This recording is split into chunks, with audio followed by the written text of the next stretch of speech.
मैं हूँ रीत Deswal, a choreographer and dancer bye passion. But professionally अगर बात करें तो मैं एक बैंकर हूँ। बट डांस जो है उससे मुझे इतना प्यार है जिसकी वजह से मैं एक सोशल मीडिया प्लेटफॉर्म इंस्टाग्राम और आप मुझे यूट्यूब पे भी देख सकते हैं जिसका हैंडल है रीत देसवाल। बाकी अगर मैं बात करूं कि मैंने बैकग्राउंड में क्या किया है तो मेरी पढ़ाई हुई है जींद से, जो कि मेरा होम टाउन है। बेसिकली मैं हरियाणा से हूं बट मैं पंजाब में लोकेटेड हूं इस टाइम पे क्योंकि अपने जॉब के लिए।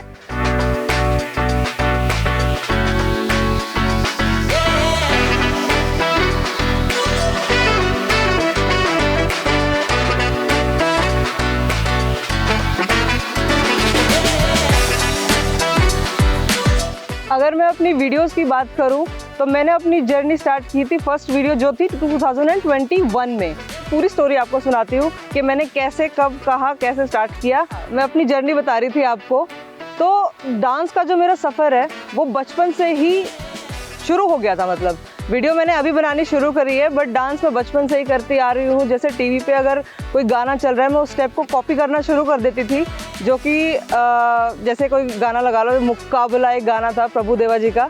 तो उस टाइम पे जब वो स्टेप करते थे ना, मुकाला मुकाबला लला, तो यहाँ से मेरा डांस सफ़र शुरू हुआ था। उसके बाद मैंने गोविंदा सर को देखा था जो कि मेरे बहुत ही ज़्यादा फेवरेट है। आप अगर देखोगे तो सिर्फ मेरे डांस में उनकी ही झलक दिखेगी क्योंकि वो मेरे गुरु हैं। जब मैंने डांस शुरू किया था तब मैं सिर्फ कॉलेजेस में पार्टिसिपेट करती थी। मैं ज़्यादा कुछ मतलब ऐसे वीडियोस वगैरह नहीं बनाती थी। बट जब मेरा वीडियोस का सफ़र था वो शुरू हुआ 2021 में, जब मैं चंडीगढ़ आई थी। स्टार्टिंग में जब मेरी दोस्त को मैंने बताया कि मुझे ना वीडियोस बनानी है बट मुझे कोई ऐसा बंदा नहीं मिल रहा जो वीडियो ढंग से बनाए मेरी, तो मैंने अपनी दोस्त को एक्सप्लेन किया। तो सबसे पहले उसने मेरा साथ दिया कि चलो वीडियो बनाते हैं। तो तब से लेके अब तक वो वीडियो मेरी बना रही है, उसका नाम ज्योति है। अगर मैं मेंशन नहीं करूँगी तो मेरे लिए ही मुश्किल है। मेरी फ्रेंड ने मेरी बहुत हेल्प की है उस सफ़र में। अभी तक 2021 में मैंने सबसे पहली वीडियो डाली थी जो कि एक हरियाणवी सॉन्ग था, आउटडोर वीडियो थी। वैसे मैं पहले इंडोर भी बना रही थी बट मेरी जो फर्स्ट आउटडोर वीडियो थी वो थी एक हरियाणवी गाने पे जिसका नाम था जिप्सी। मेरा बालम थानेदार चलावे जिप्सी। तो वो मेरा पहला आउटडोर वीडियो था और पहला ही आउटडोर वीडियो मेरा इतना वायरल हुआ था कि जो उस गाने के सेलिब्रिटी हैं उन्होंने खुद कमेंट किया था।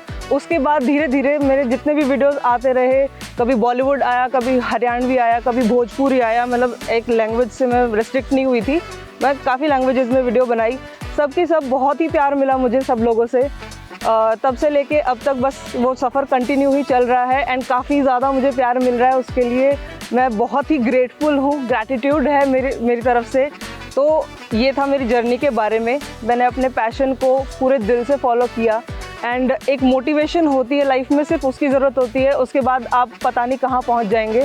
तो एक मोटिवेशन होना बहुत ज़रूरी है लाइफ में कि आपको पता होना चाहिए आपके अंदर क्या टैलेंट है और आप अंदर अपने टैलेंट के ऊपर वो बिलीव रखो, तब जाके आप यहाँ तक पहुँच सकते हैं।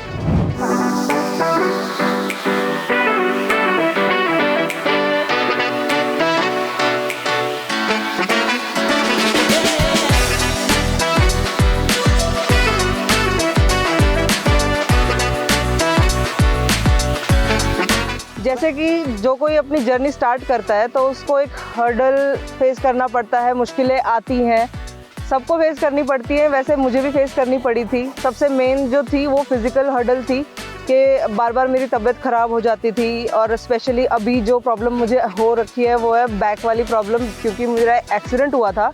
उसके बाद से मेरे जो बैक है वो मूवमेंट नहीं कर पा रही इतना। तो वो प्रॉब्लम को भी मैंने फेस किया कि जो मेरा पैशन है वो मेरी प्रॉब्लम से ऊपर नहीं है। तो जो भी प्रॉब्लम आती है लाइफ में उसको कैसे फेस करना है वो सबसे मेन बैटल होता है, ना कि एंजॉयमेंट वाले पार्ट को बस जीते रहो। दूसरी प्रॉब्लम ये आई थी कि फैमिली की तरफ से इतना सपोर्ट नहीं था, बिकॉज हर किसी की फैमिली डरती है कि हमारा बेटा मतलब बेटी जो भी काम करे एटलीस्ट उसको सफ़र नहीं करना पड़े उस चीज़ के लिए। बट ये आपके ऊपर है कि आप अपनी फैमिली को कैसे समझाते हैं, कैसे आप उनका सपोर्ट लेते हैं। तो मैंने वर्किंग होने के साथ साथ अपना पैशन फॉलो किया, इससे वो भी सेटिस्फाई हुए और मैं भी अपना काम करती रही। तो दोनों की खुशी रखते हुए आप आगे भी बढ़ सकते हैं। और सबसे मेन जो मेरा इशू रहा है, कि इशू भी नहीं कह सकते उसको, एक हर्डल ही है, एक तरीके से मुश्किल ही है कि मुझे वर्किंग भी अपना सारा प्रोफाइल देखना पड़ता है, अपना डेली काम पे जाना पड़ता है, एंड उसके साथ साथ मुझे अपना सोशल मीडिया मेंटेन करना पड़ता है, जिसके लिए मुझे सिर्फ एक दिन मिलता है, जो कि है संडे, जिस दिन छुट्टी होती है। तो उसी दिन मुझे पूरी वीक की एक वीडियो तैयार करनी पड़ती है, एंड इन केस उसके बीच में कुछ आता है, कुछ फैमिली इमरजेंसी आ गई है या फिर कहीं और जाना पड़ जाए या फिर मैं खुद बीमार हूँ, तो वो चीज़ स्किप हो जाती है। बट मैं मैनेज कर लेती हूँ कैसे भी करके, क्योंकि उस चीज़ से मुझे बहुत प्यार है, डांस से मुझे इतना प्यार है कि मैं उसके लिए कुछ भी कर सकती हूँ। तो ये आपके ऊपर है कि आप उस चीज़ को नेगेटिव वे में लेते हैं या पॉजिटिव वे में लेते हैं, और उस तरीके से कैसे उस चीज़ से डील करते हैं।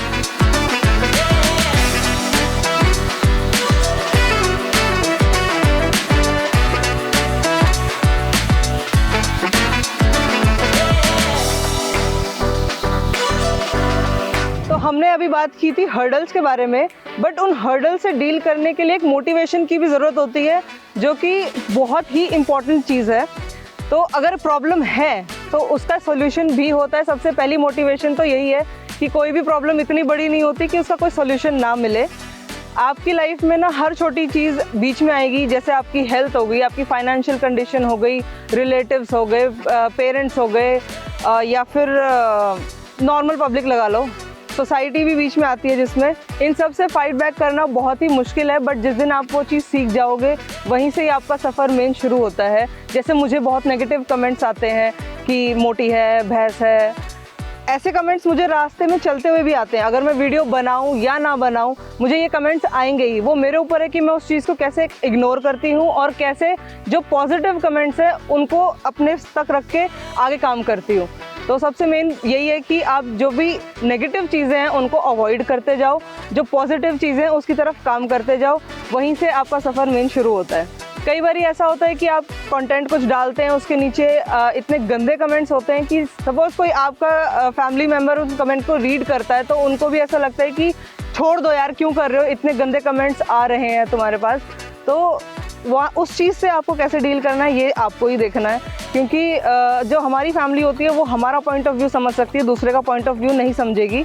तो फैमिली आपकी ही है, आपको ही समझाना है कि जो मेरा काम है वो ज़्यादा ज़रूरी है या फिर लोगों की बातें ज़्यादा ज़रूरी है, सोसाइटी ज़्यादा ज़रूरी है या आप ज़्यादा ज़रूरी हो। अगर आपको उस चीज़ से खुशी मिल रही है और कुछ चंद लोग भी आपके लिए पॉजिटिव बोलते हैं ना, तो उनको वो पॉजिटिव साइड भी दिखाओ कि आपसे कितने लोग मोटिवेट हो रहे हैं और इंस्पायर होके सेम चीज़ें आगे कर रहे हैं। ऐसा कुछ नहीं है कि आप कुछ गलत काम कर रहे हैं, अगर आप काम सही कर रहे हैं तो आपकी फैमिली भी उस चीज़ को समझेगी। अब मैं बात करती हूँ कि मैं अपना पीस ऑफ कंटेंट कैसे क्रिएट करती हूँ, उसके विजन से लेके उसको एग्जीक्यूट करने से लेके अपलोड तक क्या प्रोसेस होता है। तो सबसे पहले एक होता है कि आप किस गाने पे वीडियो बना रहे हैं, किस गाने पे आपको डांस करना है। तो सबसे पहले मैं गाना चूज़ करती हूँ। सबसे पहले जो मुझे गाना पसंद आता है मैं उसको सबसे पहले बहुत बार सुनती हूँ, उसकी वर्डिंग्स क्या है, कुछ ऐसा नहीं है जो अजीब सा लगे।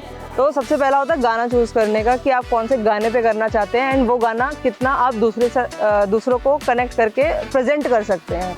पहला हो गया गाना सिलेक्शन। उसके बाद मैं उस पर कौन सी लोकेशन पे वो वीडियो बनानी है वो डिसाइड करती हूँ। मुझे इंडोर करनी है या मुझे आउटडोर वो वीडियो बनानी है, मैं वो डिसाइड करती हूँ। उसके बाद फिर जो प्रोसेस होता है कि किस दिन पे करनी है और अवेलेबिलिटी कि हाँ मैं उस दिन पे अवेलेबल हूँ, मतलब मेरी जो दोस्त है वीडियो बनाती है वो अवेलेबल है कि नहीं, ठीक है। उस लोकेशन पे जाने के बाद मैं प्रैक्टिस नहीं करती हूँ, क्योंकि मुझे ऐसा लगता है कि जो हम ऑथेंटिक एक्सप्रेशन देते हैं या फिर जो उस टाइम पे उस मोमेंट पे वो डांस निकलता है वो प्रैक्टिस के बाद नहीं निकलता। टू बी वेरी ऑनेस्ट, थोड़ा सा रफ जो चीज़ें होती है ना वो ज़्यादा कनेक्ट होती है, ज़्यादा फील होती है कि हाँ इन्जॉयमेंट के साथ वो की हुई है। जो रिहर्स होता है ना वो थोड़ा सा मुझे रोबोटिक लगता है, इसलिए मैं रिहर्स नहीं करती। चाहे मुझे 1 टेक देना पड़े, 2 देने पड़े या फिर 10 टेक देने पड़े, जब तक वो टेक में वो बात नहीं आती मैं तब तक टेक लेती रहती हूँ। चाहे मुझे उसके लिए 1 घंटा लगे, 2 घंटा लगे या 3 घंटे लगे। तो एक पूरा वीक होता है, बाकी 6 दिन मैं काम कर रही हूँ, तो संडे वाला दिन जो मेरे पास है वो मुझे पूरे 1 हफ्ते के लिए वीडियो बनानी है, टोटल 7 वीडियो बनानी है। तो वो सारा कुछ प्री प्लान्ड होता है कि मुझे कौन से गानों पे बनानी है। टोटल 7 से लेके 10 गाने मैं सिलेक्ट करती हूँ, जिनमें से उस टाइम पे जहाँ पे जो गाना सही लगता है वो 7 गाने बन के तैयार हो जाते हैं। मैं कोई एडिटिंग नहीं करती हूँ क्योंकि मुझे उस चीज़ की ज़रूरत नहीं लगती कि ज़्यादा एडिटिंग की ज़रूरत है। थोड़ा सा कैमरा वर्क होता है, उसी के साथ खेल लेते हैं कि हाँ कंटेंट में आपके स्किल्स कितने काम आते हैं वो उसी टाइम पे दिखता है। ठीक है, तो कोई एडिटिंग नहीं है, कुछ नहीं है, रॉ वीडियो जिस टाइम पे जो बनी वो एज इट इज़ उस दिन मॉर्निंग सुबह 8 से 9 के बीच में अपलोड हो जाती है।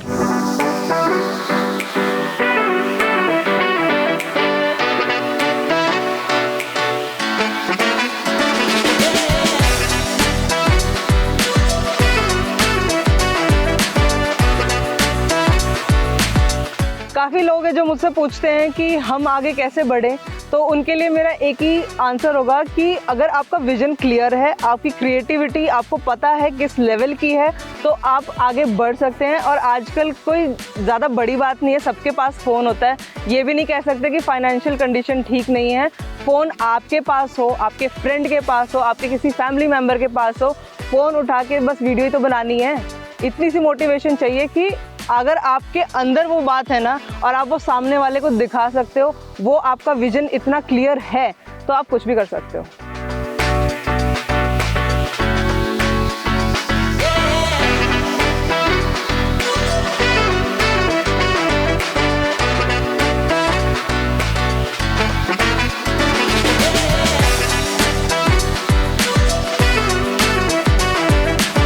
और सबसे इम्पॉर्टेंट बात कि मैं कौन से कपड़े सिलेक्ट करती हूँ, तो मुझे नेचुरल रहना पसंद है। तो जो मैं अपने रियल लाइफ में रहती हूँ वही कपड़े मैं वीडियोस में भी यूज़ करती हूँ।